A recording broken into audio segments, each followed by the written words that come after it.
Hola, yo soy Paul Fernández y estoy aquí con Jesús Placencia. Buenas noches. Buenas noches, Jesús. Ahora mismo estamos físicamente juntos, pero estamos haciendo esta videollamada uno enfrente del otro en una mesa circular y con un ordenador cada uno delante. Queríamos hacer este proyecto desde hace tiempo y, y de repente pues esta ha sido la mejor manera de hacerlo. Y bueno, pues la cosa es que Jesús y yo pues somos dos amigos. Jesús tiene 57 años, yo tengo 26 recién cumplidos. Y nos conocimos hace 2 años, el 12 de enero, y llevamos quedando todos los martes desde entonces. Casi todos. Casi todos. No, no es nada rígido esto. Entonces, pues esto es un martes más en el que estamos aquí y nos ha dado un poco por grabarnos. Entonces, si quieres contarnos, Jesús, un poco más de cómo fue nuestra historia y nuestro encuentro y cómo se ha ido desarrollando. Bueno, yo a Paul le conozco desde que nació prácticamente, es hijo de unos buenos amigos y de pronto pues Paul se puso a trabajar en temas de imágenes sobre los que yo iba trabajando por mi lado. Aparentemente no tenía mucha relación la cosa, pero al fin y al cabo estábamos trabajando los dos sobre la imagen, él desde el punto de vista de la repercusión mediática de la imagen en los nuevos medios, en YouTube, y yo estaba en ese momento trabajando sobre pues, realidad e imagen en Velázquez, que es un libro que saqué hace 3 o 4 años. Y bueno, pues a raíz de las experiencias de cada uno, Paul está trabajando, su tesis se llama Crímenes Compartidos y es un trabajo que está en este momento desarrollándose como tesis doctoral. Entonces, bueno, pues solamente empezamos a hablar y vimos que tenemos muchos temas en común. Porque realmente nos conocemos desde siempre, pero no nos hemos cruzado muchas veces en la vida, pero realmente de hablar tú y yo y quedar, Sí, esto empezó justo hace 2 años, ¿no? efectivamente. Hay una conversación que nos encontramos en la salida de una exposición que fue un encuentro bastante mágico y nos pasamos todo ese día hablando, ¿no? Y ya me invitó a su casa, que es Y donde ya desde estamos, entonces. que es donde estamos ahora mismo. Y entonces, pues eso, hemos vivido toda la pandemia además juntos con las videollamadas y hablando ahí sí que todos los días, yo creo, porque fue muy potente. Y, por ejemplo, durante la videollamada participamos los dos en un grupo de cuidado que creamos con gente muy diversa. Pues estaban, por ejemplo, mi directora del máster, mis amigas de colegio, del instituto, de la universidad, del máster que estaba haciendo yo en ese momento, Jesús, más amigos de mis padres. Y fue un entorno muy, muy interesante, ¿no? de compartir. Entonces yo creo que este proyecto que hemos llamado Místicas sin Fronteras recoge un poco eso, porque el grupo de cuidado también se convirtió en un momento y en un lugar, nos reuníamos 2 veces a la semana y estábamos horas de videollamadas, ¿no? Y se convirtió en un lugar en el que compartir las investigaciones y las creaciones en las que estábamos todos y cómo eso nos había afectado, ¿no? El punto de partida era hablar de nosotras con la pandemia, ¿no? Porque había algo universal que nos estaba pasando a todas y nos estaba pasando lo mismo, que estábamos encerradas. Entonces, bueno, luego eso se convirtió pues en un grupo un poco de trabajo, ¿no? Y al final, pues en la pospandemia no nos hemos reunido tanto, ¿no? Pero ahora con este proyecto es un poco como volver para mí a conectarnos con el hecho de compartir, conectar con otras personas potencialmente, ¿no? A través de Internet, porque todas estas conversaciones las mantenemos tú y yo solos, y poder compartir eso. Básicamente, o sea, esa es la realidad más básica de esta videollamada y luego tiene como muchas ramificaciones, ¿no? Sí. Pero realmente Místicas sin Fronteras pues significa muchísimas cosas y yo creo que vamos a ir descubriéndolo sobre la marcha, ¿no? Pero bueno, no sé si quieres contarme a ti, en plan, como, ¿cuál crees tú que ahora mismo en este primer día, ¿no? Es como nuestra intención con esto que estamos haciendo ahora mismo, ¿no? ¿Qué es lo que queremos contar de nuestras investigaciones, ¿no? Por ejemplo. Bueno, comenzando... ¿Por qué hay un punto en común entre tú y yo? Claro, iba a decir justo, comenzando por lo que hay en común entre tu investigación y la mía, yo creo que la clave en realidad es el papel que se le asigna a la imagen tanto en nuestra cultura y, por comparación, en otras culturas, en otros momentos históricos. Ese papel que se le asigna a la imagen, que en Occidente hay una relación un poco dialéctica hasta cierto punto, pero conflictiva entre texto e imagen. Entonces, a raíz de conceptos desarrollados a partir de la modernidad, la ilustración, el concepto de historia, digamos que la imagen se ha quedado arrinconada, por un lado, como historia del arte, que ahí sí se admite una especie de mística o espiritualidad de la imagen, pero si no, se ha quedado relegada casi como una jaula cartesiana,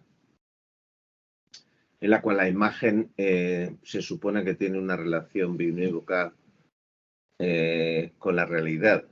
Es decir, la imagen perspectiva representa la realidad y la realidad es la imagen. Entonces, claro, ¿qué ocurre? Que esto es una forma de enfocarla que ha tenido consecuencias, digamos, negativas en el sentido de no entender cuál es el papel de la imagen realmente en general y en nuestra cultura en particular, que parece que ha rechazado un poco un papel amplio de la imagen. Yo lo llamo, es un término que utilizo mucho, de lo imaginal. Para mí lo imaginal incluye todo aquello que pasa dentro de nuestra psique, que no se expresa por palabras, ni es una cosa captable por los sentidos ni analizable por la razón. Los sueños, las inquietudes espirituales. Sería como un sentido más, casi, ¿no? Como un... Sí, O sea, en una el mundo capacidad de captar como casi una longitud de onda de otras imágenes, ¿no? O sea, al final todos somos ondas y percibimos ondas, ¿no? O sea, con el oído percibimos unas ondas, con los ojos percibimos otras longitudes de onda. Para mí tiene un poco que ver con percibir otra longitud de onda, en plan, que es otras imágenes, ¿no? Otras cosas que vemos en otro lugar, ¿no? No sé. Yo creo que también es entender esa famosa frase de Picasso de que todo lo que imaginas es real, pero eso enlaza con una idea dentro del sufismo que yo estoy trabajando últimamente, que es la imaginación creadora. Entonces hay una tercera realidad, que es lo imaginal propiamente. Está esa división occidental entre materia de espíritu, etcétera, pues hay una realidad intermedia, que es el mundo imaginal. El mundus imaginalis, que es un término de un estudioso del sufismo que fue Henri Corbin. Y bueno, pues acuñó el término mundus imaginalis, del cual yo tomo de forma un poco heterodoxa el adjetivo imaginal, para englobar todo aquello que, según en qué culturas y según en qué aproximaciones, es imaginario, pero eso no le quita realidad, no tiene materialidad, pero sí tiene realidad. Entonces, yo creo que eso es la clave, entender la imagen de una forma mucho más amplia, lo cual nos permite, por ejemplo, darle unos valores a esa imagen que dentro de los parámetros habituales de nuestra cultura no tienen. Y entonces ocurre que nos sentimos, por ejemplo, sin ir más lejos, devorados por el mundo de la imagen, ¿no? Esto de la sociedad de la imagen, que todo se convierte en imagen y la realidad está en Internet. Si no estás en la red no existes, y eso da mucho miedo. Yo creo que eso es porque se plantea una relación conflictiva con la imagen y por ende de lo imaginal y por tanto, por supuesto, de Internet, que es un gran mundo imaginal en sí. Como es todo el universo, de hecho, como ya vamos intuyendo, aunque no lleguemos a comprenderlo. Entonces yo creo que eso es muy importante, entender de una forma amplia el concepto de imagen y recuperar por ello conceptos de imagen en otras culturas y en otros momentos históricos donde la imagen no era lo que es hoy día.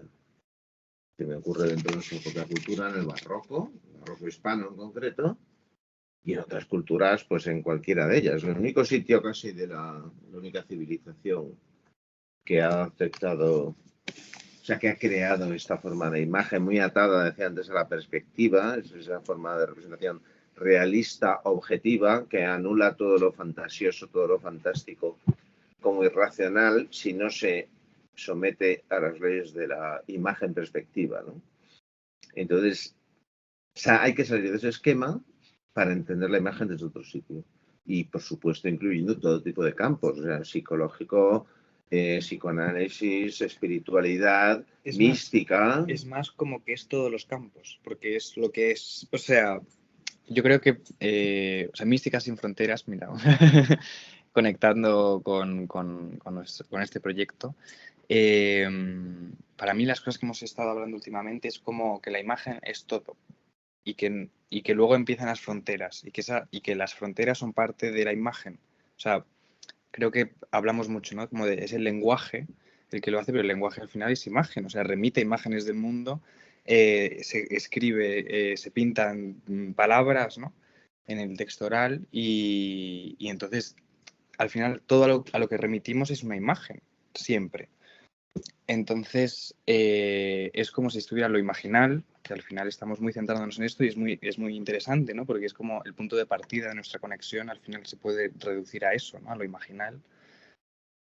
Entonces es como que de eso imaginal, de esa imagen originaria, ¿no? Lo imaginal, el texto no es palabra, o sea, no es imagen o palabra, es imagen y luego palabra, ¿no? Como no es horizontal, es una relación vertical en la que es una hija, ¿no? Como de la imagen y remite todo el rato a todo tipo de imágenes, ¿no? Y empiezan las fronteras con el lenguaje, con la palabra, con el texto, ¿no? Y son todas esas disciplinas las que atravesamos aquí, o sea, no hay fronteras tampoco en lo que estamos haciendo en ese sentido, en plan, no creemos realmente en las disciplinas, ¿no? Porque es como la manera en la que se han encarnado en la ciencia, ¿no? A un nivel como de que estudias eso, se separa la realidad a través de, o sea, como es esa forma de relacionarte con la imagen se encarna en una realidad tan concreta como la universitaria, ¿no? Que está todo separado, ¿no? Claro, el pensamiento, la forma de organizar la realidad en Occidente, no de catalogar. Pues aquí no vamos a hacer eso para nada. No, poniendo un poco en el, digamos, contexto histórico de lo que estás diciendo, primero ver una cita de un psicólogo, psicoanalista o lo que sea, alumno muy directo de Carl Gustav Jung, que aparecerá mucho en estas páginas, en estas charlas, James Hillman, americano. Pues una frase que leo y que se me quedó muy grabada, que muchos millones de años antes de pensar, el ser humano ya imaginaba. O sea, cuando aparece el pensamiento, por supuesto los animales no racionales sueñan, tienen celos, hay muchas capas de mundos imaginales que nosotros también mantenemos. Lo que pasa es que a esas capas se les superpone la capa, digamos, de la razón, del pensamiento. Y llevábamos muchos millones de años imaginando antes de pensar. Y luego, además, cuando el ser humano comienza a dejar restos, digamos, simbólicos, o sea, no una hoguera que se queme deja ceniza, sino imágenes. Esto ocurre aproximadamente entre los años 40.000, 60.000 antes de Cristo. En principio, incluso los neandertales parece que ya dejaron imágenes, pero lo importante es que el ser humano se pasó 40.000 años prácticamente produciendo imágenes que no son escritura. Después, esas imágenes se transforman en las primeras escrituras ideográficas, es decir, hacemos pues, las escrituras orientales, china, japonesa, donde es un ideograma, pero que en última instancia remite a algo que vemos. Deja de ser una imagen, una montaña, en chino, pues se parece a una montaña, por así decirlo. En cambio, cuando aparece el lenguaje fonético, que es uno de esos cambios trascendentales, cuando nosotros escribimos remitimos a sonidos, a la M, la O, en fin, montaña. Pero ya no vemos ninguna montaña en lo que hemos escrito. Entonces, cuando por fin vemos un lenguaje fonético escrito, el alfabeto fonético, que por supuesto, por otro lado, nos permite describir el mundo con 28 simbolitos, lo cual es muy fascinante, claro. Pero aparece algo, o sea, que aparecen los conceptos en ese momento, o sea, como... Claro, aparece lo conceptual, porque ya no está relacionado con lo visual. Eso es a donde voy por cerrar esta intervención, es que cuando aparece la historia, que está definida como, pues, la descripción de los hechos de pasado basado en textos escritos, es que ya llevábamos los seres humanos 40.000 años produciendo imágenes y ya llevamos muchos millones de años teniéndolas en nuestro cerebro. Entonces, limitar el conocimiento al texto, a lo escrito, está muy en la base de los problemas que por diferentes motivos hemos estudiado tanto Paul como yo. Yo me centré en el barroco hispano, en el primer trabajo que hice sobre Velázquez, porque hay una relación muy particular con la imagen. Todo es verdad, todo es mentira, se llama el libro, título de la obra de Calderón. La sociedad, el mundo, la vida es sueño, el mundo es un teatro, que obviamente nos remite de pronto a la sociedad del espectáculo. Entonces hay unos paralelos ahí muy interesantes. Y, por un lado, esa ha sido mi primera investigación y Paul está trabajando dentro ya del mundo de Internet, YouTube, el título de Crímenes Compartidos viene a significar, y me corrige si no lo describo bien,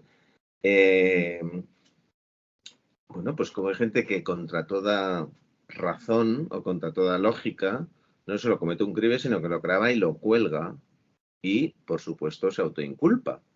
¿Cómo es posible que ocurra esto? Bueno, pues si no entendemos el peso de la imagen de una forma mucho más amplia que lo que no entiende, digamos, nuestra sociedad occidental, es imposible entender esto. Entonces hay que salirse de esos cauces racionales, porque obviamente son comportamientos, entre comillas, y desde la propia razón, irracionales. Pero está claro que no se puede arrinconar o meterte en el saco de la irracionalidad todo, ¿no? La fantasía, la religión, Internet, no. Esa es de la real irracionalidad, donde la imagen está, por supuesto, dentro, pues se ha deshilachado, se está deshilachando. Hay que dar una idea más amplia de la imagen. Claro, pero que esa idea más amplia de la imagen a lo que nos ayuda es a explicar estas cosas. O sea, claro, es un poco como lo del ornitorrinco. El otro día Alfredo Miralles lo contaba, ¿no?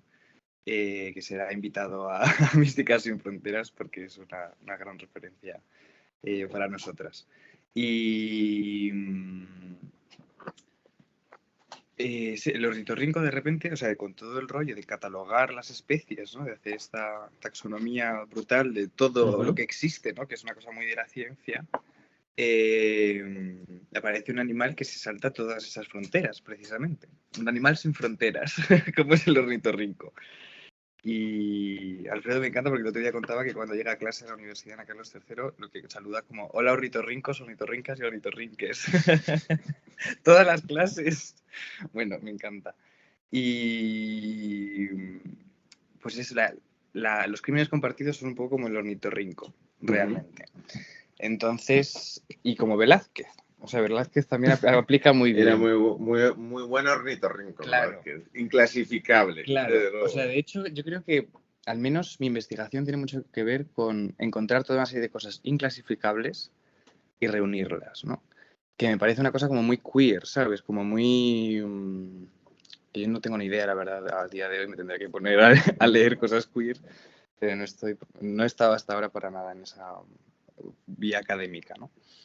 Sí que conozco gente que lo está y seguro que hablando con ellos, pues al final pues me influyen, pero yo no tengo esa conciencia. Bueno, o sea, tengo la conciencia queer, pero creo que viene por otro lado. Entonces, creo que es muy interesante porque efectivamente los crímenes compartidos, por ejemplo, no hay manera de explicarlos. O sea, es una cosa, o sea, un crimen compartido, ¿qué es, por ejemplo? es una serie de casos que han ocurrido, no son muchos tampoco, y a mí esto me hace sentir como si la investigación no fuera importante, pero que ya haya como 20 casos en los que han ocurrido cosas como que hay un señor, o sea, no son crímenes que tengan sentido, y eso es lo que me interesa.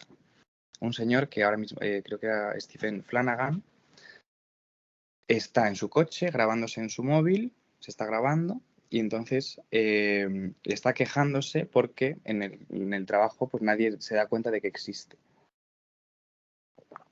Y es muy tierno lo que está diciendo. Y dice, nadie se va a dar cuenta, o sea, nadie se da cuenta de que existo, soy cajero en un supermercado y no me ven, no me tal, en plan, es como si fuera invisible o algo así, dice, ¿no? Y entonces, y mi madre, tal, se queja como de su madre, en plan, yo a mi madre le he dicho, en plan, que estoy fatal, pero no me hace caso, en plan, es como si no existiera, en plan, nadie se da cuenta de que existo. Y entonces esta persona está tan mal, y eso es lo que está contando, que grabándose él a sí mismo, en plan, en el móvil, se baja del coche y dispara a la primera persona que ve. A mí este es el caso que más me impresiona, porque es muy totalmente indiscriminado la persona a la que está asesinando. Y me recuerda mucho a un momento en que yo viví en París, cuando estuve de Erasmus allí en 2015-16, que fueron los atentados de París, que fue una cosa muy fuerte en mi vida.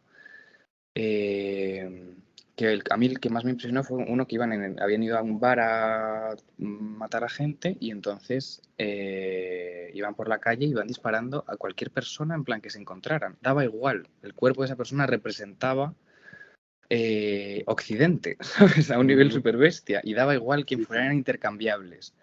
Y esa intercambiabilidad es lo que más asusta de la muerte, yo creo, ¿no? Que en general, pero sobre todo con esa arbitrariedad. Es una cuestión arbitraria que es lo que ocurre con el narcotráfico y con los feminicidios. O sea, es todo como de ¿por qué yo? ¿Sabes? ¿Por qué me toca a mí esto? ¿No? Porque no está representando. O sea, mi enfoque sobre el crimen es expresivo y es semiótico también. Me estoy dando cuenta ahora en la nueva investigación. Entonces, es qué está representándose en esa escena realmente. Y en una agresión homófoba, por ejemplo, lo que se está representando es la masculinidad. O sea, tengo una idea de lo que es. O sea, hablo de todas estas cosas porque mi investigación ha ido desde los crímenes compartidos hacia una cosa mucho más amplia, ¿no? Y ahora el título es Crimen y visibilidad. Entonces, es estudiar cómo hay distintos tipos de crímenes que algunos son compartidos y otros no son compartidos, ¿no? Dentro de los crímenes compartidos, pues estaría la agresión sexual, que se hace para los pares, se hace para el resto de hombres, para configurarte como hombre, ¿no?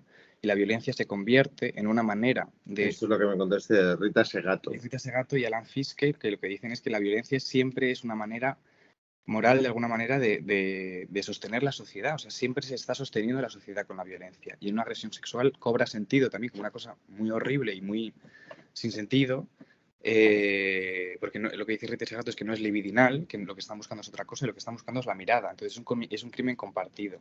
Y una agresión homófoba igual se hace siempre para configurarte frente a la mirada de los demás y frente a la mirada tuya contigo mismo. Y hablando de mirada, por tanto, estamos hablando de lo imaginal. Y entonces estás tú salvando tu masculinidad en todas esas miradas y te estás distanciando de ella con esa violencia. Y luego estarían los crímenes no compartidos, como serían el asesinato. A ti alguien te dice que ha matado a una persona, te pone en una posición moral muy, muy complicada, ¿no? Te dice alguien que toma droga y no, ¿sabes? O sea, el asesinato es algo, o sea, que si recibes esa información tienes que hacer algo con ella. Y entonces no sé, o sea, sí, o sea, no son o sea, matar a una persona, que no todos los asesinatos, o sea, matar a una persona no todos los asesinatos.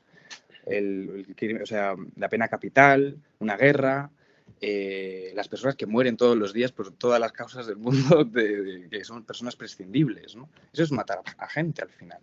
Y se justifica moralmente, ¿no? Todo lo que está pasando en el Mediterráneo. O sea, entonces la muerte al final tiene muchos significados, pero siempre, o sea, el asesinato es una cosa como que hay que, no sé, o sea, si has matado a una persona, tú, en tu vida cotidiana, yo creo, no sé si me estoy alargando mucho. No. Vale. No, o sea, tienes que, o sea, es algo muy grave, ¿no? Y lo entendemos todos. El abuso sexual infantil también es un crimen no compartido, o sea, el tabú del abuso sexual que se realiza El abuso se hace y muchas veces se sabe que se ha hecho y no ocurre nada, nunca ocurre nada, hay una impunidad, ¿no? Y los niños se sienten y nos hemos sentido como esa persona al final del crimen compartido, que es que está muy relacionado con lo personal, es que eres invisible y nadie te ve y se lo dices a tus padres y nadie hace nada, ¿no? Entonces, es como justo lo contrario, el crimen compartido y el abuso sexual infantil, porque no es lo mismo que el asesinato, pero es casi igual de grave, ¿no? O grave de otra manera. Y es un crimen no compartido, o sea, que se encubre. O sea, el abuso sexual infantil en las familias se encubre siempre, ¿no? Entonces, y lo que está. Y encubrir un crimen es un crimen. Entonces, es muy interesante porque es que participas de algo que inconscientemente. En el asesinato lo haces conscientemente, porque es como, tengo que hacer algo con esta información, como decía antes. El abuso sexual como que hay algo que se diluye, ¿no? Y es porque lo que se está sosteniendo dentro de esa violencia y dentro de esos crímenes, tanto el hacerlo como el encubrirlo, es el esquema de la familia, el incesto, ¿no? Que decía Levi-Strauss. Entonces es muy interesante porque todas estas cuestiones solo se pueden explicar desde lo imaginal al final. O sea, son muchas imágenes de muchas cosas combinándose como en un gran diagrama. Yo estoy haciendo muchos diagramas No, sí, totalmente. Es que son como diferentes capas. La espiritualidad o la violencia, ¿no? Porque era justo lo que quería decir al principio y acabo con esto. Tú no puedes decir que eres espiritual o no. O sea, todo es espiritual y todo es mágico. Y sí, somos súper hippies en este canal. Somos místicas sin fronteras.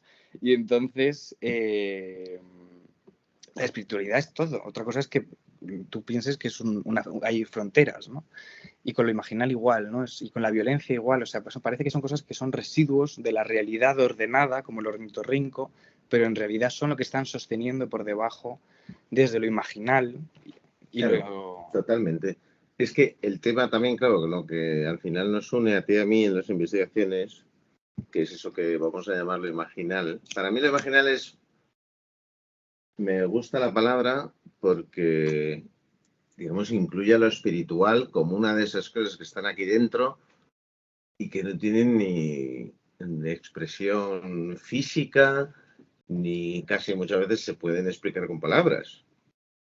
Entonces, es la importancia que tiene ese aspecto imaginal en nuestra sociedad, en una importancia no reconocida. Totalmente, pero que hace, inevitable. claro, pero que hace que de pronto tanto tú como yo nos hemos puesto a estudiar cosas que si te sales del mundo de la historia académica, del pensamiento académico e incluyes una faceta imaginal, que puede ser desde lo espiritual hasta el nazismo, por supuesto. O sea, Total. todo eso. Otro pues, absurdo también de repente, claro, hiperracional.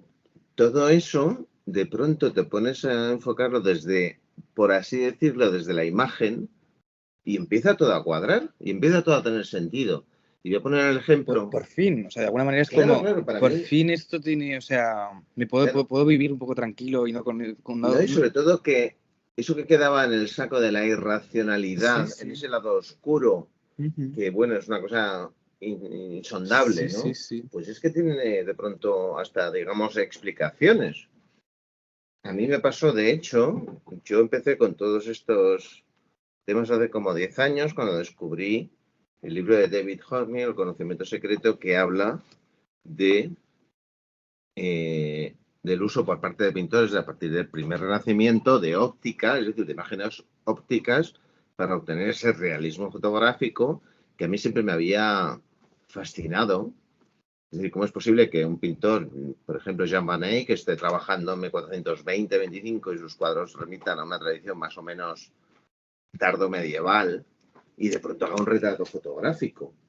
Entonces, este occidente, o sea, la historia del arte tradicional dentro del mundo de la historia del arte, pues ha dicho que, o ha venido a decir que hay una especie de mutación racional en el ser humano en occidente que hace que de pronto entienda, o sea, vea perspectivamente la realidad y fotográficamente los retratos, por ejemplo.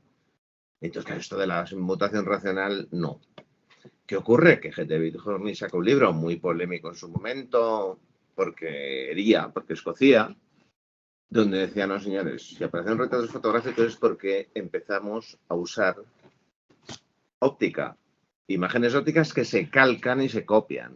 Esto es absolutamente tabú ya en el tema, en la historia del arte tradicional, pero bueno, pues poco a poco va la evidencia, y nunca mejor dicho, pues se va imponiendo y parece que no hubo tal, digamos, mutación racional.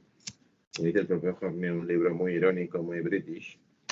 Dice, bueno, todo el mundo de pronto aprendió a pintar fotográficamente. Dice Hockney, I don't think so. Entonces, igual que de pronto para mí se abrió una puerta que del mundo del arte pasé al mundo de la imagen. Y dentro del mundo de la imagen, de pronto muchas cosas empiezan a tener sentido dentro del mundo del arte, que es un...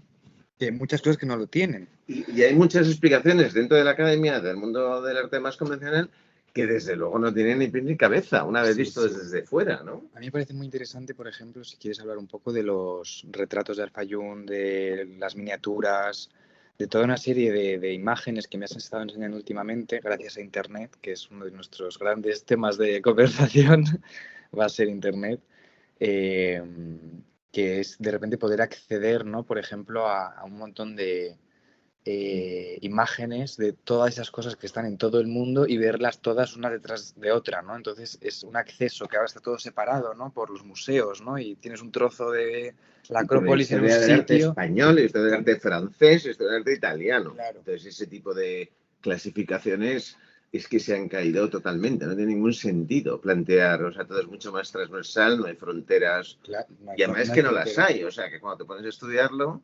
evidentemente el Renacimiento español hay que relacionarlo con el italiano y con el francés, pero es que evidentemente relacionar el Renacimiento, que es lo que yo estoy de hecho estudiando ahora, como bien sabes, es que hay que relacionarlo con otras culturas. Es que están pasando, aquí tenemos un mapa del mundo, ¿no? Sí, tenemos aquí varios mapas. Del gran continente este pangeico en el que estamos. Y a mí lo que me encanta es cómo tú estás mirando la historia en tu nuevo libro de una manera súper sincrónica y a la vez cronológica, ¿no? Pero de una serie de eventos simultáneos, ¿no? Esta frase que me salió hace poco, la de huracán de eventos simultáneos, ¿no? Pero a un nivel global, o sea, o sea, es un pensamiento muy poco racional y por tanto muy decolonial o poscolonial, ahora mismo no sé dónde ubicarlo ahí, pero de decir, no, es que estaban pasando cosas en América y estaban pasando cosas en Australia y estaban pasando cosas, o sea, en todas partes a la vez, ¿no? Y nada tiene más valor que otra. Y el mito, o sea, el mito de Occidente, el mito imaginal, ¿no? Porque, o sea, es teleológico y es, por tanto, cristiano y es místico porque es una creencia, fe en que puedes predecir el futuro, o sea, eso estaba pasando aquí y ha pasado, efectivamente, y nosotros creemos que esto es lo más, pero lo pensamos nosotros en Occidente, ¿no? Entonces, esto se cae por muchos lados y gracias a Dios hay mucha gente hablando de esto desde otros lugares, ¿no? Yo lo que más conozco pues es lo de Colonial con un curso que hice con Rita Segato, ¿no? Y es apasionante porque te hace mirar el mundo de otra manera, ¿no?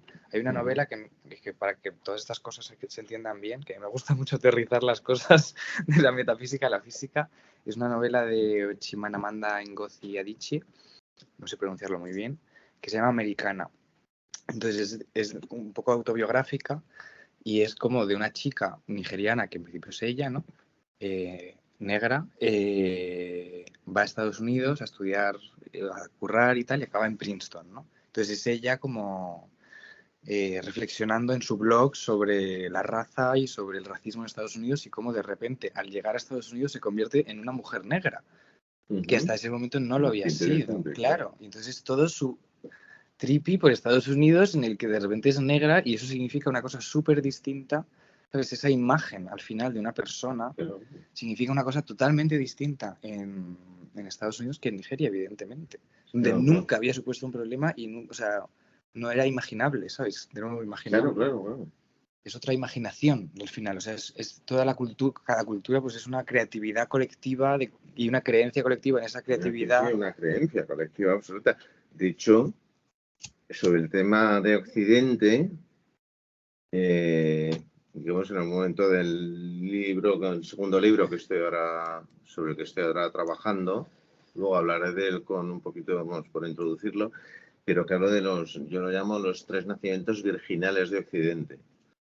El primero es lo griego, que apareció la razón, pero con la razón en Atenas, vamos, o sea, parece que ya salía de Atenas un poco más allá y el mundo era, no sé, una demencia, ¿no? Bueno, hay muchos estudios que bucean en los orígenes de sí, por supuesto hubo una mutación, como de hecho ocurre muchas veces en las sociedades, se cogen pues restos tantas veces de sociedades anteriores, de culturas anteriores, y se hace ahí un melting pot y al final hay una cosa cualitativamente distinta. Bueno, este proceso, por supuesto, también se da con lo griego. Me vieron el libro este maravilloso de Thomas McKibben, The Shape of Ancient Thoughts, la forma del pensamiento antiguo, que trabaja precisamente eso, de dónde viene lo griego, no nació ex nihilo. Y ese es un primer momento. El segundo, por supuesto, es el Renacimiento, donde Petrarca vuelve a, digamos, reivindica las raíces puras, clásicas de Occidente y se desechan pues todas las demás culturas.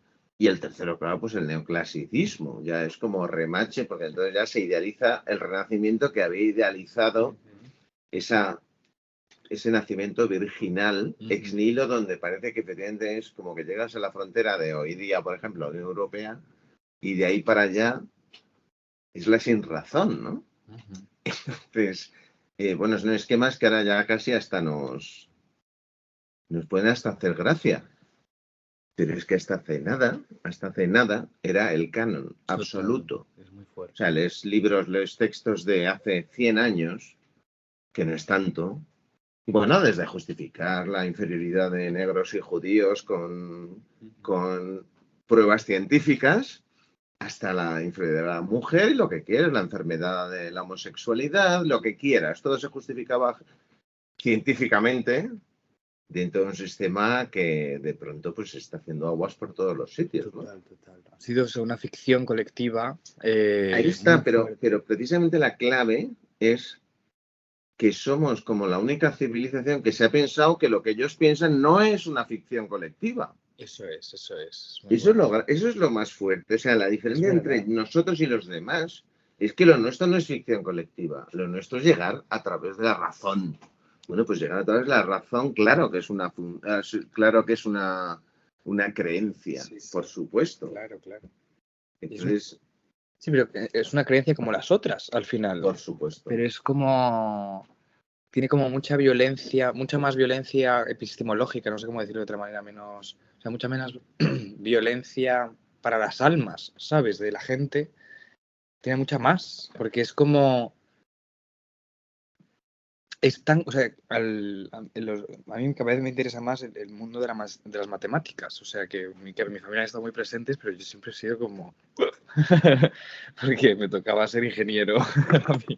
Entonces, al final, claro, o sea, la diferencia entre, yo que sé, un mito de un mito griego, ¿no? De Atenea y Zeus y tal, ¿no? Pues sí, puedes decir, bueno, pues yo tengo esto es Yahvé, esto es Dios, esto es Alá, o sea, le pones nombres distintos, ¿no? Pero ¿qué ocurre con la ciencia? En plan, ¿cuál ha sido como las matemáticas como base? O sea, le estaba hablando de un lenguaje muy particular, o sea, un lenguaje distinto. O sea, es un lenguaje distinto y por tanto es una manera de ver la realidad distinta, ¿no? Que también explota con Einstein, ¿no? Porque dentro de la propia ciencia. Claro. Que eso es lo más interesante en ese caso. Por eso, es como son personas al final que van rompiendo siempre, ¿no? O proponiendo cosas y rompiendo, porque lo de Petrarca también es una ruptura. O sea, vamos a cambiar el origen desde claro que es reescribir el origen Es darle carta de naturaleza a una civilización. Porque es lo que hace todas las civilizaciones. O sea, que lo que hemos hecho nosotros es lo que hemos hecho. Menos, ahí está. Ese es el ridículo. Que nos creemos que es lo más... Que nosotros no, que nosotros somos otra cosa. Claro. Entonces... Eso es lo fuerte. Pero porque todos esos números lo respaldan, ¿sabes? O sea, es muy difícil estar en contra de eso porque encima te hacen sentir... O sea, esas personas encima... O sea, hay una violencia epistemológica que no existe y en España la sufrimos, ¿no? Sí. Es como, es que tú eres inferior, o sea, claro. Y tú te crees que eres inferior, o sea, y actúas así, o sea, Hombre, claro, Eso claro. es lo bestia, ¿no? Porque como esclavos al final, a un nivel, o sea, como personas que porque nosotros nos ha dado la gana, en plan, efectivamente las tratamos como inferiores, ¿sabes? O sea, es súper fuerte. A un nivel moral, lo que esto implica para nosotros, como personas Sí, sí, occidentales, ¿sabes? O sea, y viene de aquí, o sea, lo heavy de todo esto es que viene de la ciencia, que es la institución claro, claro. totémica de hoy, y, o sea, y mira todo lo que está pasando con la pandemia, que ha sido el mejor reflejo de al final de que esto es un pitorreo, ¿sabes? Porque es una Bueno, ficción con muchos números, ¿sabes? O sea, no son palabras, son números, pero viene de sí, ahí esa yo creo que la ficción. gran crisis de Occidente no es ni los gulags del estalinismo, ni el nazismo, ni siquiera el imperialismo eh, de Francia, Gran Bretaña, Estados Unidos, básicamente los últimos 2 siglos. El gran crack donde todo cayó fue con la bomba atómica. Porque ahí es donde ya no es, o sea, barbaridades en la historia de la humanidad ha habido siempre, siempre. Pero esa capacidad autodestructiva, es decir, Autodestructiva. precisamente que la ciencia, que la todopoderosa y sacrosanta ciencia nos lleve a la prácticamente autodestrucción a falta de dar al botón rojo, Sí, sí, sí. pues, ¿qué pasa? Lo de la pandemia es una más de esos límites de Occidente que ya se sabe desde, vamos, desde el famoso Club de Roma de los años 70, que ya dijo que en unos 50 años habría una crisis ecológica muy, muy grande, y es que vamos de libro, ¿no? Han pasado justo 50 años. Y entonces, son muchos puntos por donde no tiene, o sea, ya estamos en la hipertrofia de la razón, entonces ya la propia razón nos lleva casi a la autodestrucción, ¿no? Entonces, Es un ese punto, sí, sí. mecanismo, pues estamos ya al límite, ¿no? Ecológico, de recursos, de todo. Ya estamos al Sí, sí, límite. sí. ¿Qué ocurre? Que, digamos, o incorporamos sabidurías que se quedaron en Occidente, no es que se quedaran en el camino, sino que fueron aniquiladas, que son pues toda la sabiduría mística, todo el entender la naturaleza, no como una rex extensa cartesiana que podemos cortar y comprar y vender, de igual manera que compramos las horas en el trabajo asalariado, el tiempo y el espacio dejan de ser sagrados. Entonces, claro, lo que está pasando es que el mundo dejó de ser sagrado, la realidad, la naturaleza, dejó de ser sagrada hace 3 siglos, y así, y de Hace pronto milenios. así vamos. No, no, 3 siglos con la Sí, razón. O con sea, la me razón. refiero el gran salto de la revolución Sí. industrial, pues arrasa, efectivamente, porque Claro, pero lo de los 3 milenios a mí me ha salido por los monoteísmos, que es tu libro de ahora y que si quieres sí, contar un poco es como, vale, entonces la razón implica ese cambio de la relación con el mundo entre lo sagrado y lo no sagrado, pero también es muy distinto el punto previo de todo es sagrado, yo soy sagrado y el por otro es supuesto, sagrado porque todos somos células del universo por supuesto. y literalmente lo somos, o sea, aunque no lo veamos así, Y las místicas sin fronteras lo creemos. lo creemos. Muy bien. eh, y, y eso, o sea, no sé qué estaba diciendo, pero... Sí, sí, no, no, no. Vamos a ver, es que es el gran salto. Es decir, resumiendo un poco, yo estoy trabajando ahora, por introducirlo muy brevemente, para entender de lo que voy a hablar, estoy trabajando en un segundo estudio, un segundo libro que eh,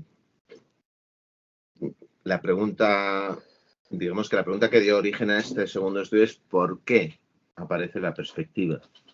No cómo aparece, cuál es el proceso racional que lleva a aparecer la estructura geométrica que supone la perspectiva, sino por qué. Porque el ser humano, en un lugar, en un tiempo en concreto, decide o intenta representar perspectivamente con una trama geométrica que describe una cierta objetividad entre la forma de ver del ojo y lo representado, ¿no? Entonces, ¿qué pasa? Que detrás de esto yo me puse a investigar, sí, pues sale todo el avance de los primeros científicos, del pensamiento, recuperación de la razón grecolatina, la el impulso dado por la ciencia y por las traducciones de toda la ciencia árabe en ese momento, islámica, mejor dicho, en ese momento, pero eso no es un porqué, eso es un cómo. El porqué, cuando me he puesto a investigar, no está en un, digamos, yo lo llamo también una teleología hacia la racionalidad que emprendieran los primeros precientíficos del siglo XIII, en absoluto. ¿Y qué ocurre? Que lo que está detrás, pues es la mística. Es decir, la representación, perdón, en los monoteísmos, la luz tiene una relación directa con la creación. Es decir, la mística de la luz en los monoteísmos se puede plantear toda la creación como una emanación de la luz divina, por un lado, con lo cual nosotros somos un último reflejo de esa iluminación divina. Y el un esquema muy... el Big Bang, o sea, al final es totalmente eso, ¿no? Efectivamente. Pero la historia es que, a su vez, frente a este planteamiento, que es el planteamiento místico, iluminativo, iluminista, de que la creación es un acto de difusión de Dios, de difusión de la luz divina que derrama, y entonces ese derramar crea el universo, en un esquema muy neoplatónico, digamos, de que cada vez llegamos luego a la materia, que es lo que menos luz divina tiene, ¿no? Entonces es un lado, pero por otro lado está el monoteísmo puro y duro, estricto, en el cual Dios es una cosa y el mundo está creado de la nada y no tiene ninguna magia, ni ningún misterio, ni ninguna sacralidad. Entonces la lucha es entre estas dos formas dentro del monoteísmo, porque las dos pueden partir de una postura monoteísta. Entonces digamos, podemos llamarlo la parte dogmática y la parte imaginal, es decir, la parte mística. La mística no se puede traducir en palabras precisamente, eso es la gracia de la mística, que no se puede traducir en palabras. Claro, pero es muy interesante porque la ciencia es una consecuencia de eso, de esa manera de pensar tan cristiana y... Sí, por supuesto. Pero hay, o sea, en otras culturas no ha habido ese desarrollo hacia ese lugar, ha habido otros desarrollos. Entonces, a mí, por ejemplo, esto se conecta con mi investigación porque mi padre es arabista, es profesor de literatura árabe en la Universidad Autónoma, lo cual es tener un padre con una profesión súper extraña. Que ¿Sabes lo que le dijo el torero al filósofo?